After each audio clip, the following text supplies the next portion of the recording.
అన్నట్టు ఉంటుంది. నార్మల్ గా మనం పెట్రోల్ బంక్ కి వెళ్ళాము అంటే అక్కడ స్టాఫ్ ఉంటారు, మనకేం పెద్ద పని ఉండదు, మనం డబ్బులు పే చేస్తే చాలు. బట్ మీకు ఇక్కడ స్టాఫ్ లేరు, మేము ఎలా చేసుకోవాలి? ఇప్పుడు నాలాంటి లేమ్యాన్ వస్తే దీన్ని ఎలా చార్జ్ చేసుకోవాలనేది ఎలా తెలుస్తుంది? ఇక్కడ రాసి ఉన్నది అదేనా? Simple simple.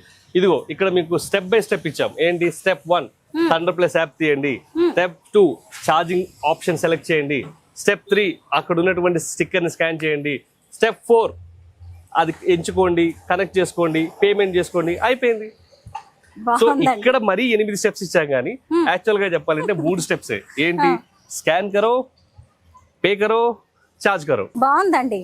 అసలు మీతో మాట్లాడుతుంటే థండర్ ప్లస్ గురించి నాకు తెలుసుకుంటుంటే బిజినెస్ అంటే ఇంత ఈజీగా డబ్బులు సంపాదించొచ్చా అనిపిస్తుంది.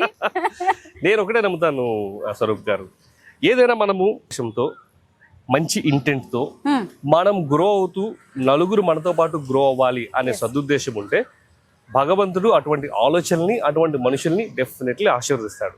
ఎందుకంటే ఆయనకి బ్లెస్సింగ్స్ ఇవ్వాలని ఉంటుంది. ఎలా ఇవ్వాలి? మనలాంటి వాళ్ళు మా ఛానల్ ఆఫ్ బ్లెస్సింగ్ అవ్వాలి, అంతే.